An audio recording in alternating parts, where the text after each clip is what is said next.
सुबह ब्रेकफास्ट कर लिया है और इस प्रॉपर्टी के नीचे नदी है, मतलब नदी से ही इनके प्रॉपर्टी का एस्टेट का शुरू हो जाते हैं खेत। बाग लगे हुए हैं नाशपाती के, प्लम के और एप्पल के। और ये है हमारा भाई हिमांशु, और ये सामने है वो जगह, ये बेटा भूरू, इनका प्रॉपर्टी का डॉग, वो नीचे कोको, वॉल्टी, लेसी अंदर ही है, घर पे ही है, वो तैयार नहीं थी जाने के लिए। और नीचे कहीं पे नदी है, तो हम पगडंडी से होते होते नीचे जाएंगे। और ये है ओक का जंगल, इनका खुद का प्रॉपर्टी में, इनका खुद का सहेजा हुआ, ये इसका ध्यान रखते हैं इस जंगल का, ओक जंगल। चलो जी, ये जी नाशपाती का पेड़ है, और क्योंकि नाशपाती का रेट अच्छा नहीं मिला, ये देखिए इन्होंने फसल चुगी नहीं, मतलब उठाई नहीं, तो फसल पड़ी पड़ी गल गई।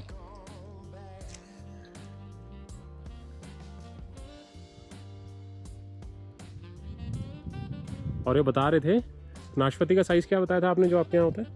कम से कम इतना बड़ा हो जाता है, और इतना चौड़ा। अच्छा जी। और क्या आप किस रेट पे, क्या रेट, क्या भाव बेचते हो आप मंडी में? उसकी बनती है पेटी, उस पर आता है 15 से 20 किलो। अच्छा। और उसका प्राइस रहता है 800-900 रुपये, 1000 रुपये। वो मार्केट पे डिपेंड है कि कब कितना उछाल मार रही है, अच्छा, और कब डाउन हो रही है। अच्छा अच्छा। ये पता नहीं रहता है। और कौन सी मंडी में बेचते हो आप? ये हल्द्वानी मंडी आता है, या फिर मुंबई आता है, हल्द्वानी से। हल्द्वानी से आगे मुंबई जाता है। हाँ, डायरेक्ट। ठीक है ठीक है ट्रांसपोर्ट। और सेब का भी यही हाल है? सेब का भी यही हाल है, सेब थोड़ा महंगा रहता है। सेब महंगा। और आपके प्लम का साइज क्या रहता है? प्लम का साइज रहता है इतना। हमारे पास 3 वैरायटी है प्लम की। अच्छा। एक सेंटोजा रहता है जो सबसे ज़्यादा टिकाऊ रहता है, अच्छा, और सबसे लेट पकता है। अच्छा, टिकाऊ का मतलब जैसे देर में खराब होता है? हाँ, जैसे उसका स्टोरेज टाइम जो रहता है ज़्यादा रहता है। अच्छा, नॉर्मल टेम्परेचर पर। अच्छा। अगर फ्रिज या कोल्ड स्टोर पर रखेंगे तो उसको और ज़्यादा समय तक रह सकता है, वो एक हफ्ता रहता है। और अभी यहाँ पे टेम्परेचर कितना गिर जाता है दिसंबर जनवरी में? टेम्परेचर चल जाता है -2 डिग्री, -3 डिग्री, -5 डिग्री। अच्छा, माइनस में जाता है? हाँ। पानी पूरा फ्रीज हो जाता है। ये थोड़ा खराब, ये भी गल गया, लेकिन फिर भी बाहर कलर ऐसा रहेगा। इसे 22 बोलते हैं यहाँ। कम से कम 5 या 6 वैरायटी है हमारे पास एप्पल की। अच्छा। ये इसका जो होता है, इसका मेन काम है जैम जेली। अच्छा, जैम के लिए? जैम जेली के लिए ये 22 राइमर बोलते हैं इसे। प्राइमर? Rymer Rymer. हाँ। प्राइमर तो अपना पेंट में होता है ना। हाँ, इजी वॉल्टी इजी। चल कोको, चलो इधर से आ जाओ। ये छोटा ट्रैक्टर है? हाँ। ककड़ी देखिए, रायते वाली। अच्छा, हमारे यहाँ ककड़ी और किसी चीज़ को बोलते हैं। ये बड़े साइज का खीरा हो गया है ना? ये एक्चुअल ककड़ी हुई। अच्छा, इसका क्या रहता है, क्या कैसे बनाते हो? रायता। मतलब इसका क्या यूज़ करते हो? इससे हम बड़ी बनाते हैं सब्जी के लिए। अच्छा। सुखा के। अच्छा, ये खराब हो गई है? खराब नहीं हुई है, इससे बन सकता है कुछ। अच्छा, तो ऐसे फेंकी पड़ी है यहाँ पे? हाँ, अभी ले जाएंगे। अच्छा, किसी की होगी। उधर इकट्ठा कर रखी हूँ। हाँ। ये खेतों पे इकट्ठा कर रखी ये होती कहाँ पे है, बेल पे होती है? हाँ, ये बेल पे होती है। इसका अभी इसका ही वजन है 1 किलो। इस ककड़ी का वजन 1 किलो होगा। होगा, पर गल गई है ऑलमोस्ट।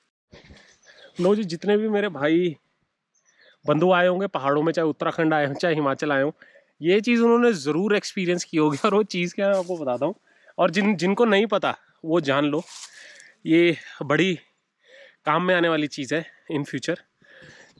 ये जो चीज़ है, ये जो पौधा है, इसको बोलते हैं बिच्छू बूटी, बिच्छू घास। अब ये बड़ा कमाल का है, अगर इस पे हाथ टच हो जाए, हाथ पे या स्किन पे किसी भी पार्ट पे टच हो जाए, तो ये रुला देता है। इसके जो माहीन से रेशे हैं, ये इतना तंग करते हैं, मतलब आप टिक नहीं सकते। और ऐसा कोई आदमी नहीं होगा जो पहाड़ों में आया हो और जिसको ये टच ना किया हो। ये ऐसे ही जंगल में लगा रहता है, अगर आप ट्रैक कर रहे हो तो पूरे चांसेस रहते हैं आपको इसे टच करने के। अब इसकी एक दवाई भी है जो इसके साथ ही होती है। वो कौन सी है हिमांशु? अगर ये लग जाए तो क्या रगड़ के ठीक करते हैं? कोई भी हरी घास। अच्छा, कोई भी हरी घास। हाँ, जैसे ये पत्ता लग गया, इस पे हल्का सा पानी निकाला और मल दिया जहाँ पे लगा है। और उससे अच्छा वो रेशे सारे बाहर निकल जाते हैं। हाँ, और दाने जो होते हैं साफ। अच्छा, वो बाहर हो जाते हैं। हाँ, थोड़ी देर खुजली लगती है पर लेकिन सही हो जाता है। और इसकी जो ये आगे से छोटे छोटे कलियाँ नहीं आई हैं, इन्हें तोड़ के सिलबट्टे में पीस के सब्जी बनती है बहुत बढ़िया। जो कल खाई थी हमने। हाँ, और अभी तो इंडिया में उतना क्रेज नहीं है इसका। इसकी बनती है हर्बल टी। Herbal tea. हाँ, इसके पत्ते सुखा के मतलब कल्टीवेशन काफी करके और फॉरेन में जाती है, बहुत महंगी है। न्यूट्रिशियस वैल्यू है हाँ। इसकी। अब इसकी एक मैं स्टोरी सुनाता हूँ। मैं 11th 12th में था, तो ये रियल स्टोरी है मंजू। हाँ। मैं 11th 12th में था, तो सोलांग वैली तब इतना चर्चित नहीं था, सोलांग वैली इतना फेमस नहीं था। अब तो सबको पता है रोहतांग पास के बराबर सेम लेवल पे है। तो मनाली से ऊपर सोलांग वैली मैंने 2 बार ट्रैकिंग कैंप किया ब्यास नदी के पास, और ब्यास कुंड तक हम ट्रैक करते थे। तो हमारा एक मित्र था, गुड़गांव से आया था वो, थोड़ा सा बल्की था पर काफ़ी हंसाता रहता था।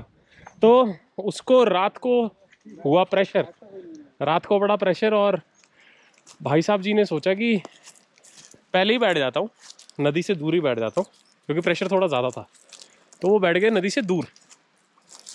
तो पानी चाहिए था, पानी था नहीं।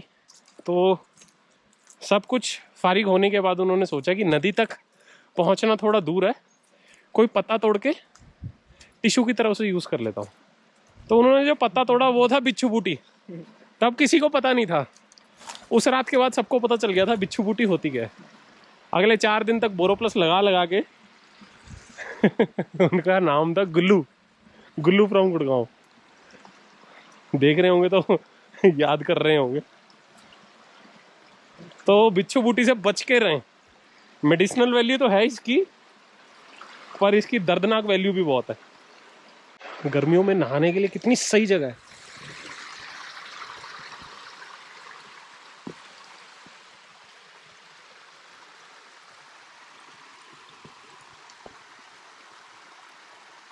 गहराई में आपको दिखाता हूँ इसकी कितनी है, पत्थर फेंक के चेक करेंगे कि पानी के अंदर कैमरा कितना अच्छा काम करता है। कहते हैं कि गोप्रो वाटरप्रूफ कैमरा है। आज इसका टेस्ट लेते हैं, वाटरप्रूफ कितना है ये। सामने ये जो छोटा सा पॉन्ड बन रहा है, काफी क्रिस्टल क्लियर पानी है।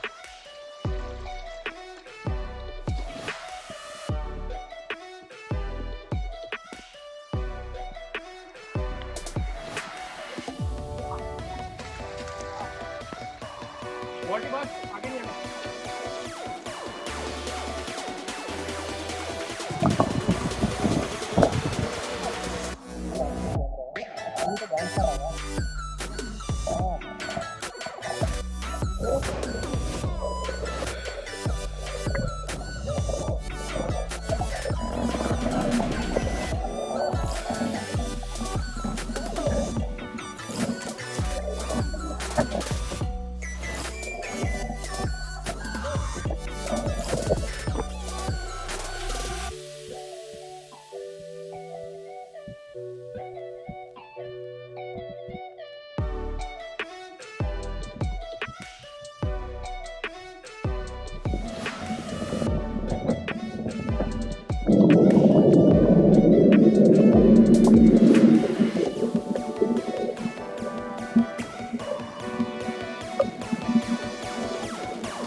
ऑडियो ट्रिगर है 1 2 3, ऑडियो चेक 1 2 3।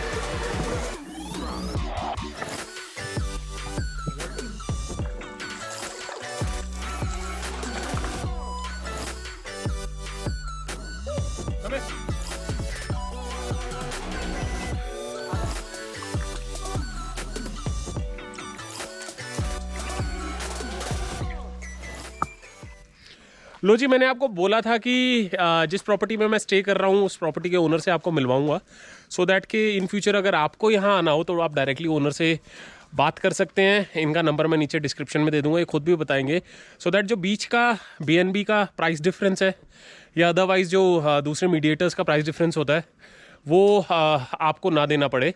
तो मेरे साथ अभी हैं रोहित जी। एक मिनट, ये हाथ गलत चला गया। रोहित जी मेरे साथ अभी है। रोहित जी अभी आप बताइए कि ये जगह कौन सी है, आपके लोग यहाँ पे क्यों पहुँचे? हेलो सब लोगों को मेरा नमस्कार। जितने लोग यहाँ ये देख रहे हैं हमारे भाई साहब का चैनल, सब्सक्राइब कीजिए, लाइक कीजिए। वो जो भी होता है मतलब मुझे पता नहीं है, क्योंकि मैं पहाड़ का रहने वाला बंदा हूँ। ये मुझे ज़्यादा सोशल मीडिया और ये चीज़ें हैंडल करना नहीं आता, तो मैं अपनी प्रॉपर्टी को प्रमोट भी नहीं कर पाता हूँ जितना और लोग बेहतर तरीके से करते हैं। ये प्रॉपर्टी है एक कुमाऊं आर्किटेक्चर में बनी हुई प्रॉपर्टी है, एकदम ट्रेडिशनल लग्जरी ऑफ कुमाऊं कह सकते हैं इसको, जो पुराने बाप दादाओं के टाइम से चली आई है। एस्टेट है जिसके अंदर इनका स्टे ऑफर आपको करते हैं। अच्छा, इसके अंदर फिश फार्मिंग भी है, पॉली हाउस भी है, इनकी खुद की वेजिटेबल्स भी हैं। तो अगर आप यहाँ पे आएंगे, जो चीज़ मेरे को बहुत अच्छी लगी वो ये लगी कि आप अपनी सब्जी खुद तोड़ते हैं और अपनी सब्जी खुद तोड़ के बनाते हैं। ये मैं आपको बताना चाहता हूँ, ये है फार्म टू प्लेट का कॉन्सेप्ट। फार्म टू प्लेट का कॉन्सेप्ट जो है कि आप फार्म से ताज़ा लीजिए और सीधे आपकी प्लेट में आता है। वो आपको कहीं बाहर से या किसी मार्केट से नहीं लानी पड़ती है। पुरानी 5 दिन पुरानी बासी सब्जी या 10 दिन पुरानी बासी सब्जी हम नहीं इस्तेमाल करते हैं। हम जो करते हैं वो घर का ही करते हैं। जितना दूध, दही, चाय या कॉफ़ी के लिए, या जो भी आप कोल्ड कॉफ़ी, या बहुत से लोग आजकल अलग अलग किस्म की, एक तो वो जार आता है उसमें वो एक नई कॉफ़ी आती है, एक तो ब्रू की आती है, वो हम लोग नॉर्मली बना लेते हैं उसको। एक आती है वो छान के बनती है, पता नहीं कैसे बनती है, उसको मुझे भी पता नहीं है। आप उसके लिए दूध इस्तेमाल कीजिए। जितना भी दूध आप इस्तेमाल करते हैं वो हमारी खुद की अपनी डेयरी से आता है, जो घर की डेयरी है। मेरे पास एक गाय है, 2 गायें हैं मेरे पास, 3 भैंसें हैं मेरे पास, एक घोड़ा है, 2 कुत्ते हैं मेरे पास इस फार्म में। और खेती करते हैं, ये है जिंदा फार्म, बंजर नहीं है। हर खेत में कुछ ना कुछ उगाया जाता है, चाहे वो कुमाऊं की दालें हों जिसको भट बोलते हैं, या फिर मडुआ हो। अब तो चाइनीज़ बना रहे हैं, उसका आटा बना रहे हैं। वो आपका वो बिस्किट बच्चों के लिए बहुत फ़ायदेमंद है। 550 या 600 रुपये का पैकेट आता है, वो आपका 250 ग्राम या 300 ग्राम का आता है। आप मडुए के बारे में कभी भी सर्च करेंगे, उसका वैज्ञानिक तौर पर अगर आप सर्च करेंगे तो आपको ज़्यादा बेहतर उसके बारे में जानकारी मिलेगी। हम सिर्फ उसको मडुए के नाम से जानते हैं, लेकिन उसके फ़ायदे बहुत हैं। आप उसको जाड़ों में खाते हैं तो वो आपके लिए गर्म रहता है। वो असल में होता ही इस सीज़न में है, क्योंकि वो प्रकृति की देन है। हम अगर प्रकृति के साथ अगर अपना तालमेल बना के चलेंगे ना, तो प्रकृति कभी भी किसी को भूखा नहीं मारती। कहने का मतलब ये है, हर सीज़न में वो अपने हिसाब से हमें देती है कि आपको क्या खाना चाहिए। वो खुद आपको बताती है, आपको जानने की ज़रूरत नहीं है कि आपको क्या खाना चाहिए। अगर आपके पास आपके पास एक 10 बाई 10 का एक क्यारी है, अगर आप उसमें 10 किस्म के अनाज उगाते हैं, जैसे जाड़ों में आपने उसमें 10 किस्म के अनाज उगाए, जाड़ों में वो अनाज उगेगा जो जाड़ों में उगता है, बाकी अनाज नहीं उग पाएंगे उसमें। और बरसात में आप 10 किस्म के उसमें अनाज डालेंगे तो बरसात में वही अनाज उगेगा जो बरसात में उगता है। तो प्रकृति कहती है जो मैं उगाती हूँ आप उसको खाइए, अब उसका मत खाइए। मतलब अब तो बहुत से नई चीज़ें आ गई हैं, बहुत डेवलप हो चुका है, खेती भी बहुत डेवलप हो चुकी है। अच्छा, मैं आपको एक छोटी सी स्टोरी बताता हूँ कि मैं यहाँ तक कैसे पहुँचा। मेरा प्रोग्राम था, गाड़ी आ रही है, कोई बात नहीं। मेरा मेरा प्रोग्राम था माउंट आबू जाने का। माउंट आबू सब कुछ सेट था, जगह फिक्स थी, उनसे बात भी हो गई थी। एक मिनट, गाड़ी आ रही है क्योंकि बच्चे हैं। हाँ, व्हाट, क्योंकि रोड पे खड़े हैं। रोहित लगा रहे हैं आग, क्योंकि शाम का टाइम हो गया और अब टेम्परेचर एकदम डिप मारेगा। बाहर कर रहे हैं। अच्छा, तो मेरा यहाँ आने का प्रोग्राम कैसे बना। मेरे को हमारा प्रोग्राम सेट था, मेरा और निधि का, बच्चों के साथ, माउंट आबू का। जगह फिक्स थी, ओनर से बात हो गई थी। एट 11th आवर वो somehow due to certain circumstances वो कैंसिल हो गया। रात को कॉल किया था उन्होंने, सुबह इनका मेरे पास कॉल आया समहाउ। और जब कॉल आया, सिर्फ एक ही बात के पीछे मैं यहाँ पे आया। मेरी काफ़ी क्वेरीज थी इनको लेके, क्योंकि बात उसी टाइम, और जब बच्चों के साथ जाना होता तो पहले से प्रिपरेशन चाहिए होती है, पता होना चाहिए आप कैसी प्रॉपर्टी में जा रहे हो। तो जब इनसे बात हुई, इन्होंने एक ही बात बोली कि आप आ जाओ, आपका स्टे ना मैं मेमोरेबल बना दूंगा। That was the only thing, सिर्फ इनका उतना कहना था। और सामान क्योंकि रात से पैक्ड था गाड़ी में, हम लोग गाड़ी में बैठे और था मुक्तेश्वर। बातों से आपको पता लग ही रहा होगा कितनी सादगी है, कितने सादे लोग हैं। तो instead of paying to mediators, BNB, TripAdvisor and all that, do come here, promote local. और एक बात जो मुझे बहुत अच्छी लगी वो ये कि इतने इंटीरियर में भी लोग इस तरह का इनिशिएटिव ले रहे हैं, स्पेसिफिकली उस तरह का रेनोवेशन कर रहे हैं अपने घरों में और गेस्ट्स को एंटरटेन कर रहे हैं। पेट फ्रेंडली है, ज़रूर आइए, आंखें बंद करके आइए, ये मेरी पर्सनल रिकमेंडेशन है। और कॉर्पोरेट लाइफ से थोड़ा सा, वो एसिडिक लाइफ से थोड़ा सा डिटॉक्सीफाई होइए, यहाँ पे आइए, इनकी हर्बल टी पीजिए और कुमाऊनी खाना खाइए।